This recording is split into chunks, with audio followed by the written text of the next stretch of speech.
you're enjoying the clarity that comes to you from contrast?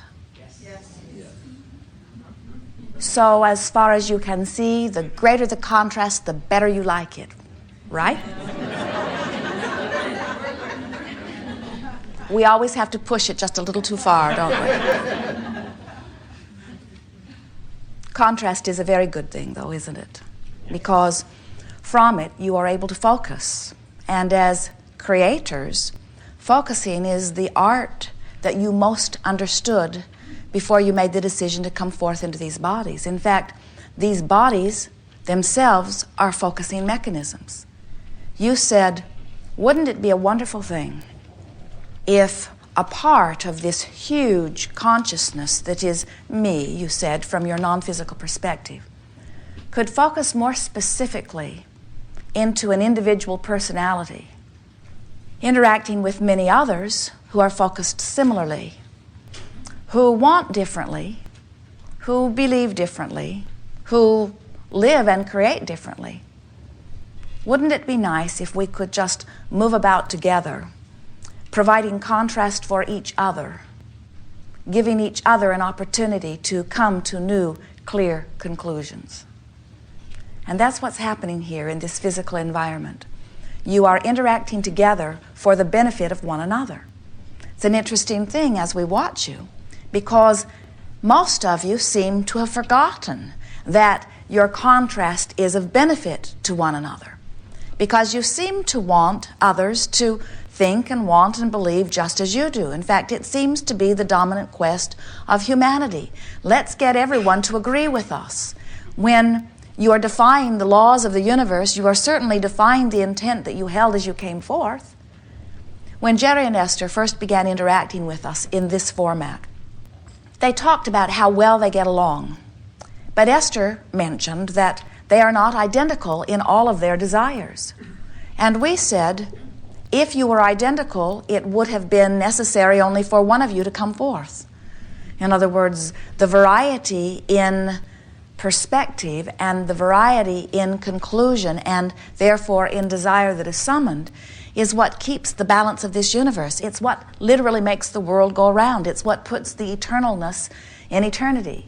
It's what causes the continual perpetuation or motion forward. It is why you are on the leading edge of thought. And so we say this to you not because we want you to look out into your environment and see things that you know very clearly that you do not want and accept them and even begin voting for them and campaigning for them. We are not encouraging you at all to find things unwanted and say you want them. But what we are encouraging is that you allow the things that you do not want to be without your attention to them. In other words, it is not necessary that everything be as you think you want it to be. Now, in order for you to understand that, you have to begin to accept that law of attraction abounds and that law of attraction is a manager that sorts everything out. And when you begin to understand that law of attraction is a manager, so to speak, that sorts everything out, and that it is responding to vibrations that are being emitted, and then you further understand that you have absolute control over your vibration that you are emitting, therefore you have absolute control over your point of attraction, then you are willing to allow others to be and do and have as they choose. Until you understand that, we can see why you would be like so many others who want to try to control conditions. Because when you look out into a sea of conditions and you see conditions that please you, it is natural that you would say, I like that, I want more of that, I embrace that, or I support that, or I vote for that. I say yes to these conditions that please me. But when you look out and see conditions that don't please you, horrific things or just unwanted things, and you don't understand that those things have nothing to do with you, we can see why you might want to control those conditions, because you do feel much better when you look at conditions that feel good than when you look at conditions that feel bad.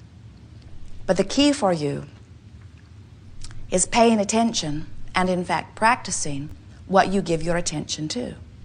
Law of attraction is a big assistant there for you. If you have been giving quite a bit of attention to something unwanted, let's say, it has then activated in your vibration. And when something unwanted has been activated in your vibration, then law of attraction is going to bring more of it to you. It's just how it works. So the key for you is to not have so much unwanted stuff activated in your vibration. And most humans say, good, I like that too. Get rid of it and it won't be activated in my vibration.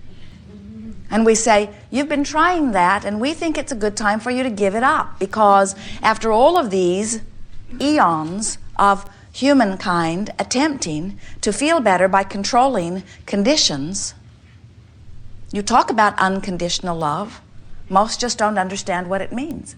And unconditional love means letting the conditions be as they be while you focus as you choose to focus, activate within you something that is pleasing to you while you activate it. Law of attraction then responds to your activation and gives you the perfect life.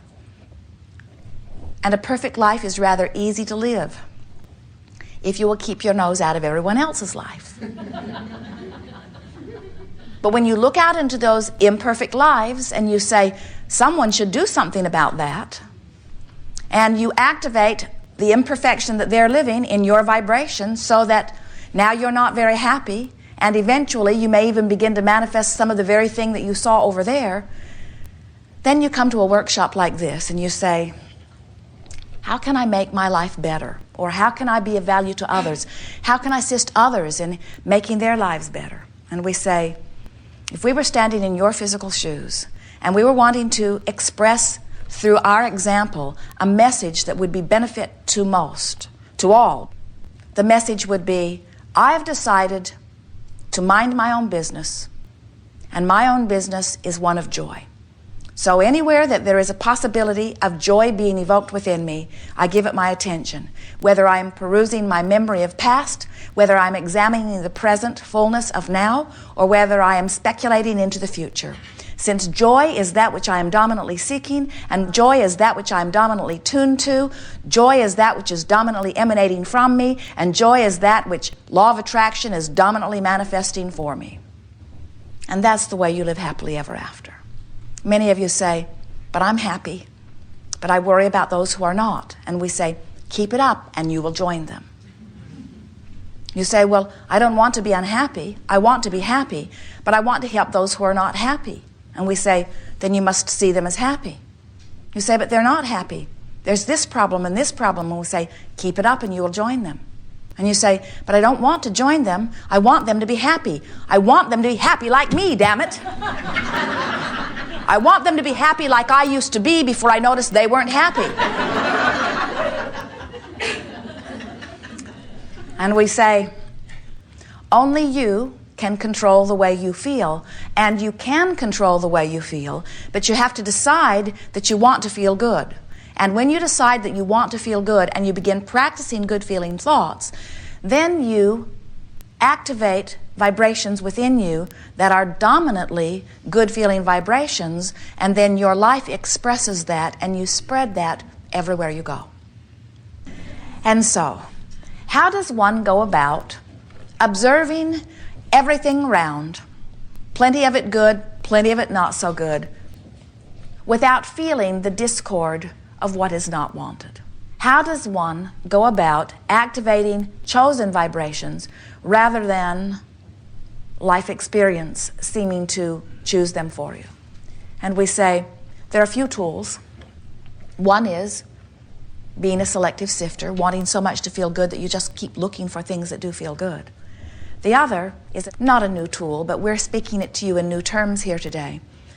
It's what some call creative visualization. We've called it that. Today we are calling it virtual reality. It's where you decide everything about a sequence of thoughts, and in doing so, you activate vibrations that serve you extremely well. Jerry awakened from a dream recently. It was a very vivid dream. It occurred to me, he said, that I created every character in my dream, and I created their relationship with me. I gave them their moods and attitudes, and I put the very words in their mouth. And we said, you do that in your wake state too. Oh, that's interesting, isn't it?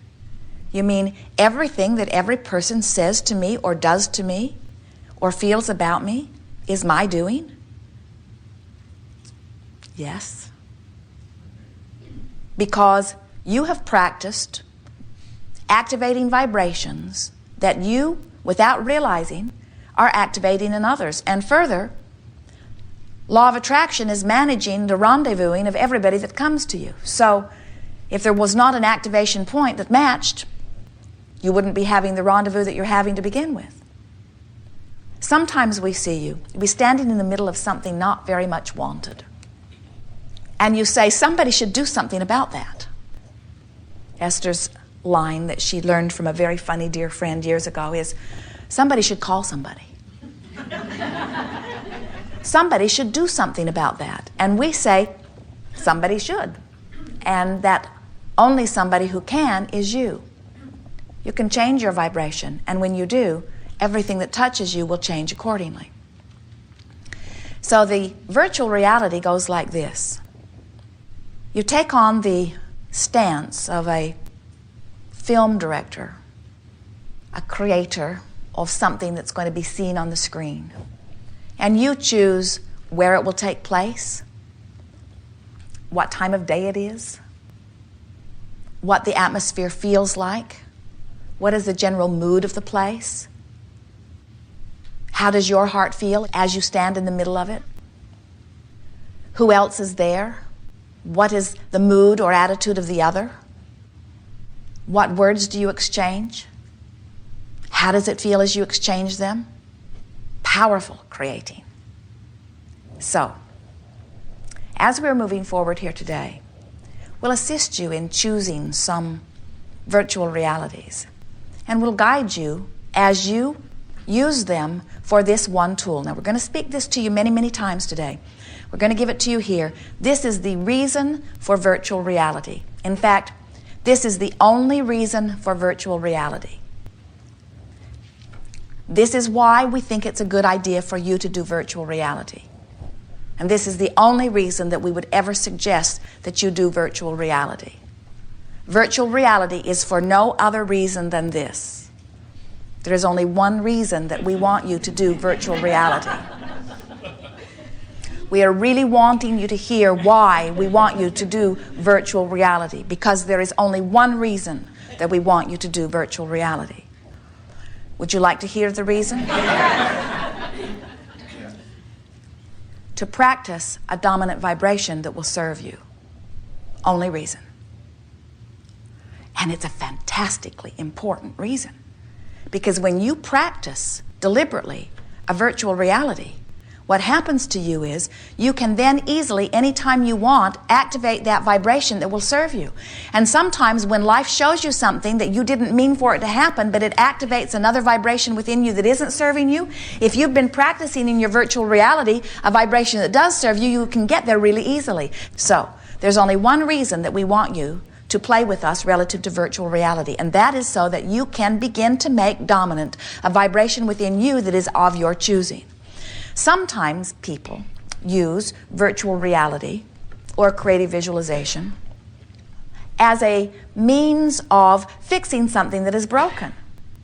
And we say, you would not create in your virtual reality a beautiful house and then give it a leaky roof and then bring a repairman into your virtual reality and fix the roof. You get a sense of what we are talking about? You just create in your virtual reality something that pleases you. And we've noticed that as you play the game, as you dart in, set the scene, choose something really quickly, exchange a few words, and dart out, you can maintain for 20, 30, 40, 50 seconds, sometimes 10, 5, 4. In other words, just a spattering of time, you can maintain a vibration that really, really serves you well. Sometimes if you stay in there longer, you start trying to fix things. So the key to virtual reality is get in quick, get a good feeling moment, practice it for a moment, then get out. Get in, create a good feeling moment, practice the feeling of it, then get out. And before you know it, you will have activated within yourself so many good feeling vibrations that they will dominate your vibrational path.